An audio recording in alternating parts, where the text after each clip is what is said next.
Bom dia aos amados irmãos. Como vocês têm passado? Espero que a doce graça do nosso Senhor Jesus Cristo, que certamente tem nos amparado em todo tempo, em toda e qualquer circunstância.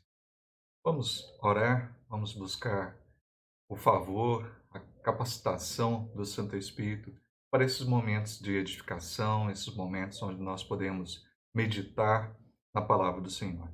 Oremos. Pai Santo, mais uma vez nós nos colocamos submissos à tua vontade e desejosos de conhecer cada vez mais da tua palavra, porque sabemos que a tua palavra é rica e cheia de graça. Dai-nos, ó Pai, a possibilidade, através do teu Santo Espírito, uma vez que sejamos, Senhor, iluminados e nos seja desvendado todo todo conhecimento, Senhor, que venha a nos tornar cada vez mais fortalecidos, mais firmes no Senhor, mais mais capacitados, Senhor, para desempenharmos a tua vontade a cada dia no nosso viver. Assim nós oramos, rogamos ao Senhor, em nome de Jesus Cristo. Amém. O texto de hoje, nós estaremos meditando ainda no texto da semana passada, o qual fala ali do senhor de uma seara, de uma vinha e os seus trabalhadores. Vamos ler novamente o texto para que recobremos, então, o ensino acerca desse texto. Porque o reino dos céus é semelhante a um dono de casa que saiu de madrugada para assalariar trabalhadores para a sua vinha. E tendo ajustado com os trabalhadores a 1 denário por dia, mandou-os para a vinha. Saindo pela terceira hora, viu na praça outros que estavam desocupados, e disse-lhes: Ide vós também para a vinha, e vos darei o que for justo. Eles foram. Tendo saído outra vez pela perto da hora sexta e da nona, procedeu da mesma forma, e saindo por volta da hora 1 décima, encontrou outros que estavam desocupados e perguntou-lhes: Por que estivestes aqui desocupados o dia todo? Responderam-lhe: Porque ninguém nos contratou.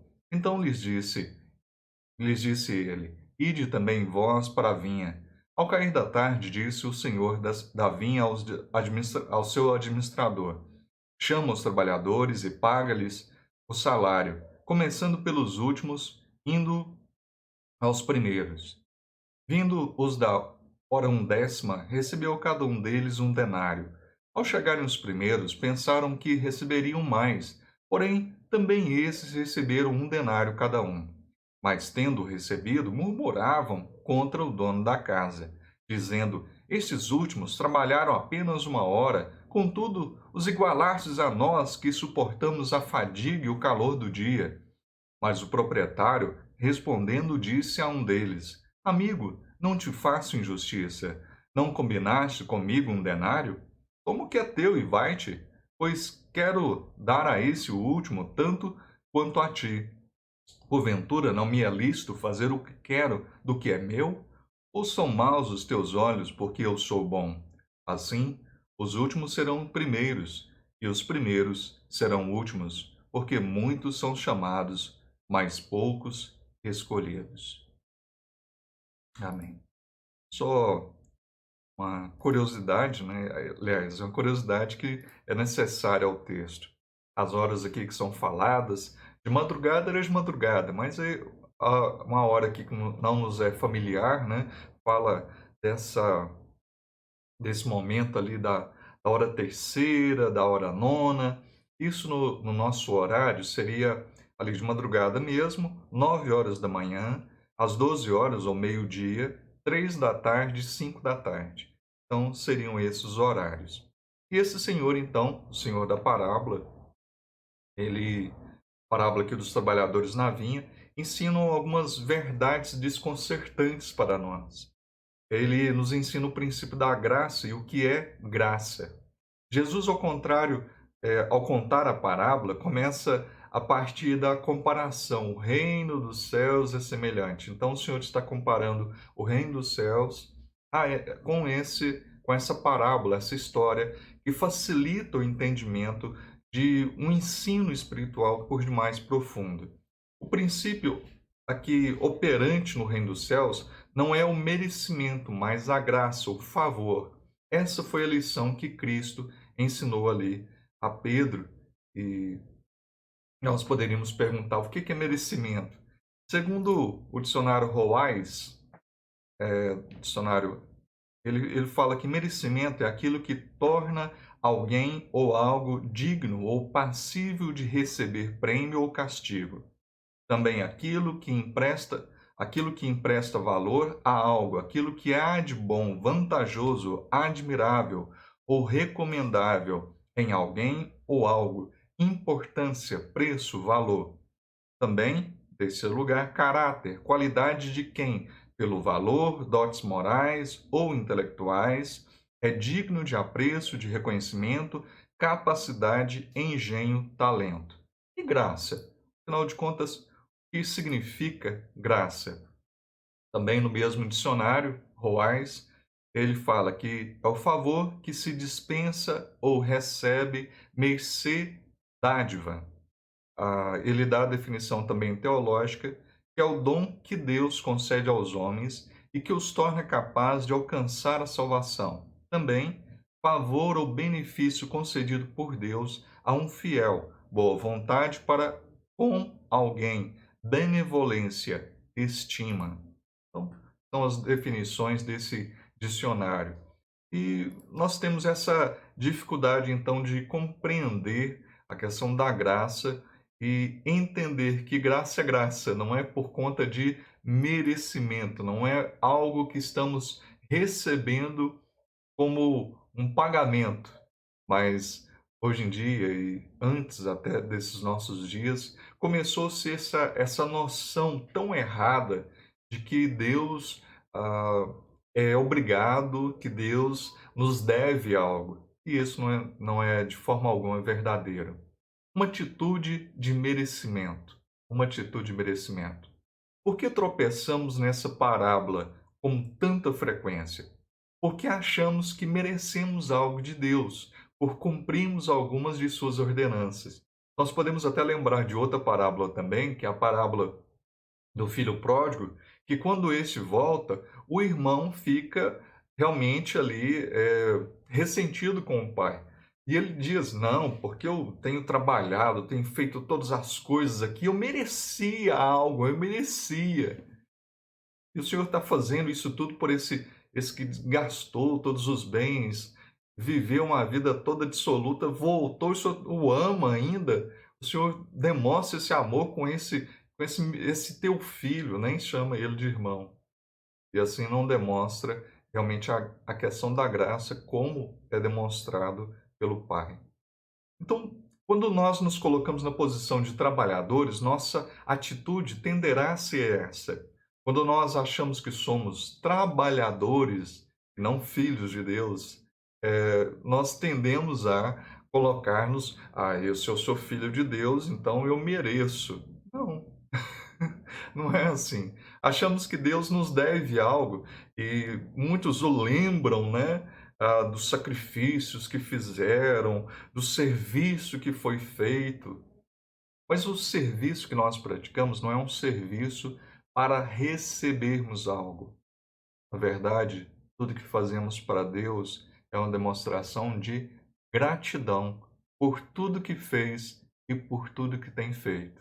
Não é para recebermos algo, mas porque tudo recebemos. Tudo, Senhor, tudo que nos é necessário, o Senhor nos providencia. Deus é providente. Deus é maravilhoso por demais. Esquecemos com facilidade o presente que Ele nos deu e lhe cobramos os nossos desejos. Também jamais podemos obrigar a Deus. Jamais podemos obrigar a Deus. E nós ouvimos coisas das mais absurdas possíveis. Eu decreto, eu determino, eu exijo, eu coloquei Deus no canto, na parede e exigi o que era meu, o que é nosso, o que é meu. E A primeira coisa para seguir a Cristo é negar o eu. Nós temos esse eu que sempre tenta voltar e tomar as rédeas do destino como se fosse o Todo-Poderoso, mas não. Só existe um Todo-Poderoso, não somos nós. Todo-Poderoso nos concedeu salvação, nos tem concedido todo amor, todo favor, e muitos têm desprezado, porque querem ser e não se colocar na dependência do Senhor. Deus nada nos deve pela nossa obediência ou por nosso serviço sacrificial. Somos servos inúteis porque fizemos apenas o que deveríamos fazer. Lucas 17:10. Fizemos apenas o que era a nossa obrigação. Fazer o que é obrigação, a pessoa não deve nada, de forma alguma. Não custa lembrar que Deus é o único que absolutamente é livre de qualquer obrigação. Nós podemos ler em Jó 41, versículo 11: quem primeiro me deu a mim, para que eu haja de retribuir-lhe? Pois o que está debaixo de todos os céus é meu. O Senhor pergunta a Jó: Jó, por acaso eu pedi emprestado, precisei de algo de alguém? Tudo que existe é meu, fui eu quem criei. Tudo, tudo. Esse tudo é de Deus. Nada é nosso, nem a própria vida. A vida é dom de Deus. Deus nos deu a vida que nos fez ali desde a matéria informe no ventre de nossas mães até ali quando fomos, então, quando nascemos, tudo o Senhor tem nos concedido. A sociedade atual incentiva a ideia de merecimento ou reclamar por direitos que julgam possuir. No entanto, essa atitude de merecimento é negativa para a vida espiritual do cristão. Nós devemos entender isso, então, como algo que não é agradável de forma alguma cultivar na nossa vida. Devemos prestar atenção que Deus é quem supre todas as necessidades e desejos. É necessário termos em mente que ao mantermos um sentido de expectativas de direitos, nós terminamos exigindo algum direito, suposto direito diante de Deus, e da mesma maneira como nós faríamos exigindo direitos diante de alguma pessoa. Então, achamos que podemos cobrar de Deus como nós cobramos uma dívida de alguém, mas não é assim de forma alguma. Achar que o mundo nos deve algo já não é bom.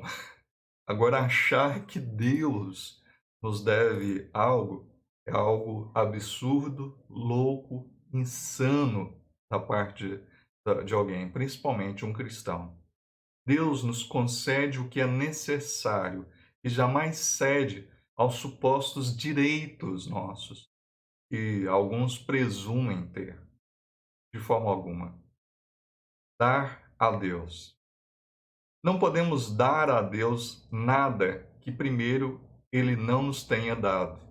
Davi teve esse discernimento, essa atitude, quando ali na construção do templo, nos preparativos da construção do templo, nós podemos ler em 1 Crônicas 29, versículo 14 e o verso 16. Porque quem sou eu e quem é o meu povo para que pudéssemos dar voluntariamente essas coisas? Porque tudo vem de ti e das tuas mãos tu damos. Verso 16: Senhor, nosso Deus, toda esta abundância que preparamos para te edificar uma casa ao teu santo nome vem da tua mão e é toda tua. Então, ele tinha esse discernimento. Tudo que ele tinha, tudo que veio às suas mãos e é do povo, e às mãos do povo ali, foi providência proveniente do sustento, da bondade de Deus. Isaías também teve essa noção quando afirmou: todas as nossas obras tu a fazes por nós. Isaías 26:12. Paulo, o apóstolo Paulo, diz a mesma coisa aos atenienses. E ele cita isso é citado isso em Atos 17:25. Nem é servido por mãos humanas, como se de alguma coisa precisasse, pois ele mesmo é quem a todos dá vida, respiração e tudo mais. Deus é quem dá vida, respiração e tudo mais. Tudo. Deus espera que nós tenhamos contentamento, satisfação naquilo que Ele nos concede. Mas a insatisfação, a falta de contentamento é uma coisa terrível. É realmente algo que gera em nós muitos pecados, que gera em nós uma gama enorme. 1 Timóteo 6, versículo 6: de fato, grande fonte de lucro é piedade com contentamento. Pois, como o Senhor da vinha, ele tem sido generoso e gracioso com enorme medida.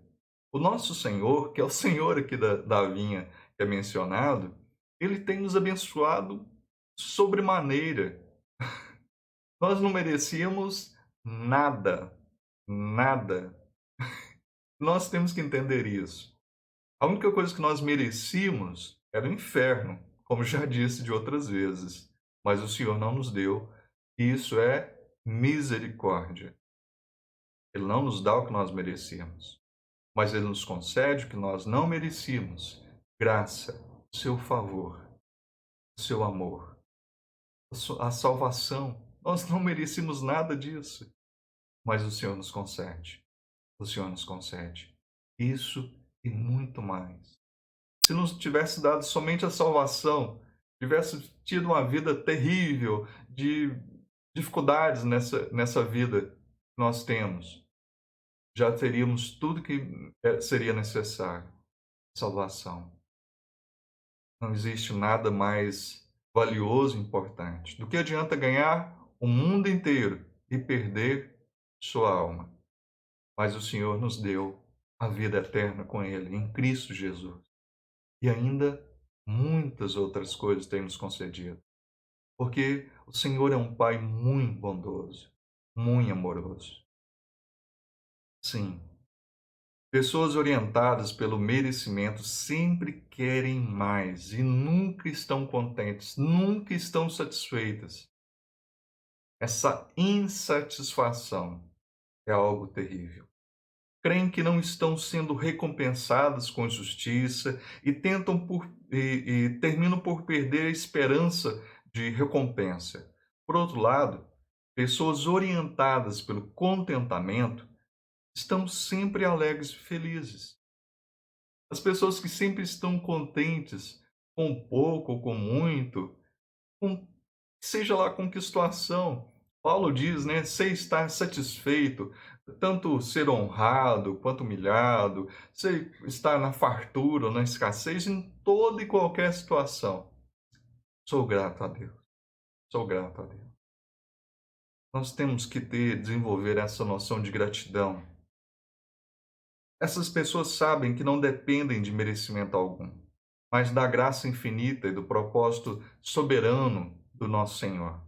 Sabem que há certas coisas na vida que simplesmente nunca irão mudar e aprendem a estar contentes e aceitam o fato de que Deus não lhes deve nada além daquilo que recebem. Nós não merecemos nada. O Senhor não nos deve nada. E o que recebemos, nós devemos então receber com alegria, satisfação, contentamento, muito contentamento. Deus não nos deve nada e aquilo que nos foi dado o foi somente por conta que Deus é muito bom. Deus é muito bom. Ele então exerce o seu favor, a sua bondade constantemente sobre nós. O perigo da comparação. o perigo da comparação. A parábola nos ensina mais uma lição valiosa. Deus não apenas é generoso, também é soberano. Essa é sua prerrogativa. Isso é algo que Deus tem. Deus é soberano. Nós não somos soberanos. Deus é soberano. Ele é o Todo-Poderoso. Tem toda a autoridade, absoluto poder. Deus, somente Deus é soberano. Ele tem todo o direito de dispensar as suas bênçãos conforme ele quer. Mateus 20, 15, versículo 15. Porventura não me é lícito fazer o que eu quero do que é meu? Ou são maus os teus olhos porque eu sou bom? Então geralmente, quando nós começamos a ver os questionamentos, olha só, fulano tem, eu não tenho. É falta de contentamento, e é uma falta também de temor, de saber, de reconhecer que Deus dá conforme o que Ele quer, para quem Ele quer, quando quer, do jeito que quer, é dele. Sim, nós não determinamos nem exigimos nada. Por ser nosso Criador, Ele tem todo o direito de dar a cada um de nós diferentes capacidades físicas, mentais, temperamentos e características. O Senhor ali concede oportunidades, mas concede algumas circunstâncias, algumas capacidades a mais para outros. Ele faz conforme o quer. Como Deus não tem obrigação para conosco, Ele é livre para abençoar a alguns mais do que a outros, conforme a sua vontade livre. Ele é livre para fazer o que quer, quando quer, com quem quer, para os seus propósitos. Sempre o propósito maior é a sua própria glória. Deus não busca a glória nossa, porque há um só Deus, Ele. A Ele seja toda honra, toda glória, todo louvor.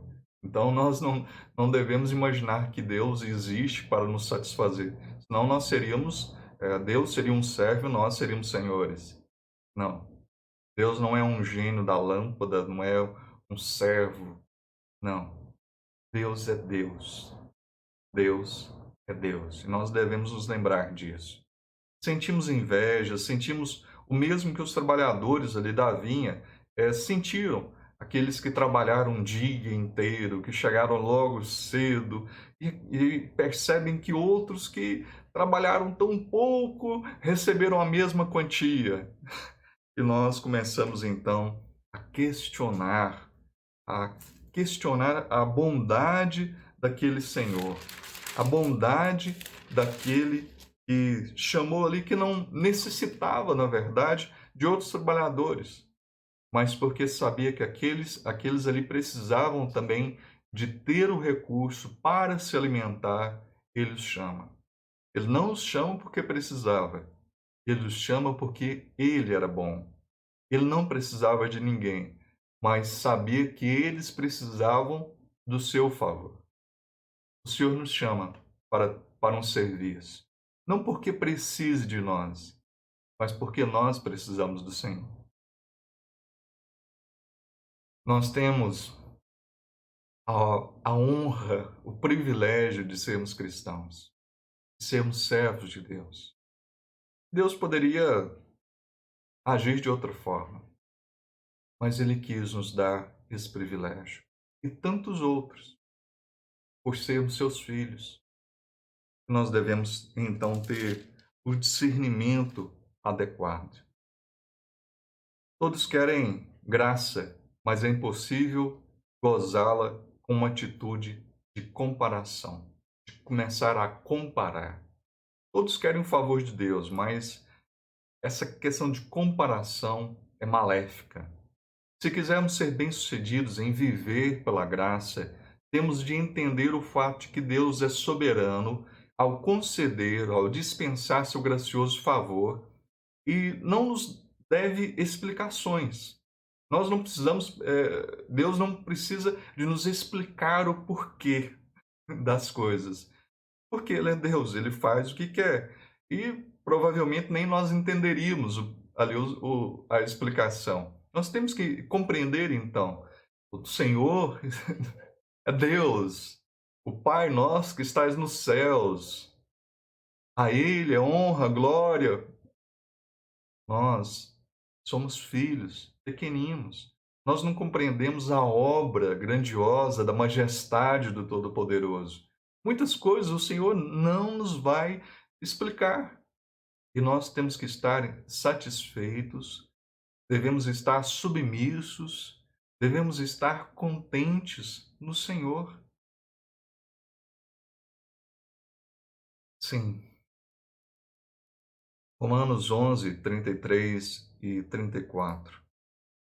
Ó profundidade da riqueza, tanto da sabedoria como do conhecimento de Deus, quão insondáveis são os seus juízos e quão inescrutáveis os seus caminhos.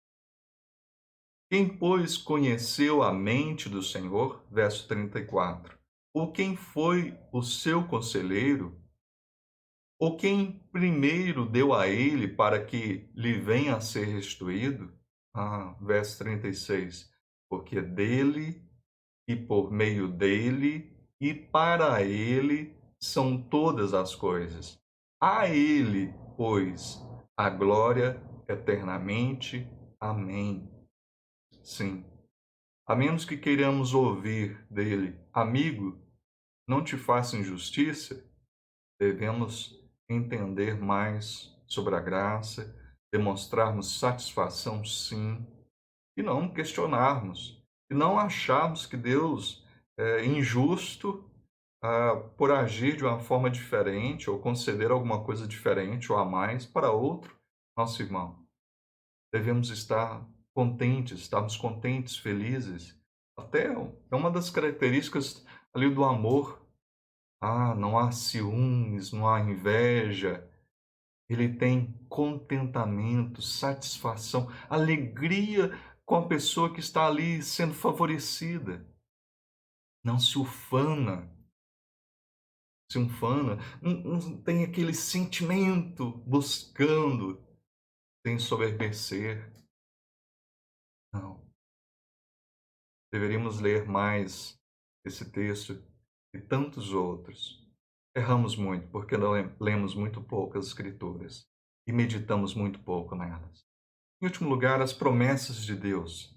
Deus é gracioso e generoso para com todos os filhos. A parábola não nos ensina apenas a soberania de Deus, ela ensina mais sobre a sua graciosa generosidade. Deus promete prover tudo o que necessitamos, tanto espiritual quanto material, e por fim nos leva a dar glória a Ele. E e nos dá esse entendimento. Ele nos sustentará até o fim, até o momento de glorificação. Tudo, tudo depende da graça de Deus dada mediante Jesus Cristo. Qual é o papel de Jesus Cristo em tudo isso? Primeiro, a sua missão messiânica. Cristo é o cumprimento de promessas pessoais de Deus sobre o envio de um Salvador e Rei vindouro, feitas desde o Antigo Testamento. Então temos Lucas 1,69, e nos suscitou plena e poderosa salvação na casa de Davi, seu servo. Temos Lucas 24:44. A seguir, Jesus lhes disse: são essas parábolas, as palavras que eu vos falei, estando ainda convosco, importava se cumprisse tudo o que de mim está escrito na lei de Moisés, nos profetas e nos salmos. Então, Jesus falando, tudo que fora mencionado acerca do Salvador é acerca de mim. Eu sou o Cristo, eu sou o Salvador. Também Gálatas 3,16, isso. Ora, as promessas foram feitas a Abraão e ao seu descendente. Não diz e aos descendentes, como se falando de muitos, porém como de um só, e ao teu descendente, que é Cristo. Então, da, da descendência ali de Abraão, suscitaria o Redentor, o Salvador, aquele que abençoaria por meio dele, todas as nações seriam abençoadas. Também, em segundo lugar, Cristo é a base merecedora sobre a qual todos os demais as demais promessas de Deus dependem. Nós não merecemos por nós mesmos. Nós somos merecedores por conta dos méritos de Cristo. O que Cristo fez em o nosso lugar, por nós. Por isso, nós recebemos a bondade de Deus. Todas as promessas dependem exclusivamente de Cristo. 2 Coríntios capítulo 1, versículo 20. Porque quantas são as promessas de Deus, tantas tem nele o sim, porquanto também por ele é o amém, para a glória de Deus, por nosso intermédio. Em terceiro lugar, é ele quem supre todas as nossas necessidades, tanto nesse tempo, tanto temporais quanto espirituais. Essas necessidades devem ser levadas em oração a Deus. Ao pão de cada dia, o Senhor nos concede, devemos falar: Senhor, me dá força, me dá sabedoria, eu preciso de um trabalho, Senhor, eu preciso disso ou daquilo. Devemos nos colocar perante o Senhor e realmente saber que Ele dá aos seus amados enquanto dormem, o que ali é o pão de cada dia. Sua disciplina, suas disciplinas espirituais, a obediência, ah, isso são necessários. Entretanto, o auxílio eficaz das nossas súplicas é de acordo com a vontade e os propósitos dele. Então, o Senhor não precisa de nos dar um banquete todos os dias. Não, não precisa e não é obrigado. Mas o Senhor fala que nos dará o pão de cada dia, que é necessário. Devemos estar satisfeitos com aquele alimento. Falar: Senhor, obrigado, Senhor, maravilhoso, Senhor, por me dar o que é necessário para o meu bem-estar. O Senhor nos dá o pão de cada dia, nos dá o perdão em cada dia do nosso viver. O Senhor nos dá muito, muito e tudo aquilo que nós necessitamos. Se basearmos nossas súplicas em Cristo, aprenderíamos sobre a alegria de viver pela graça e não pelo nosso esforço. Deveríamos aprender e entender mais que todo favor, toda bondade foi por conta do que Cristo fez e não do que fizemos, temos feito ou faremos de forma alguma. O que temos para a nossa aplicação, para as nossas vidas? O Senhor espera que seus filhos vivam sob sua dependência, vivam pela graça e não dependentes achando que são merecedores. Quem tem méritos para com Deus é Cristo. Cristo tem mérito para com Deus. Isso não quer dizer que deixemos de lado tudo aquilo que é necessário, as disciplinas espirituais. Nós devemos ser obedientes, nós devemos ser zelosos, nós devemos buscar sempre a santificação pela mediação do Espírito Santo, buscando uma vida que agrade ao Senhor. Devemos buscar sempre crescermos nessa vida de santidade, essa vida de piedade. Sempre. Isso é uma necessidade. Se aprendêssemos a basear todos os nossos pedidos nos merecimentos de Jesus Cristo, em vez de nos nossos próprios méritos, aprenderíamos a alegria de viver pela graça e não pelo nosso próprio esforço, pela nossa capacidade individual. Que o Senhor nos desperte para essa verdade e tantas outras. Que o Senhor nos conceda iluminação. Que o Senhor nos conceda força e, e a cada dia que nós pratiquemos aquilo que temos aprendido. Que de forma alguma deixemos essas palavras de lado, mas que em todo tempo nós pratiquemos e as pratiquemos com alegria. Um grande abraço e até a próxima oportunidade, se assim o Senhor Deus o quiser. Um grande abraço. Até mais. Tchau, tchau.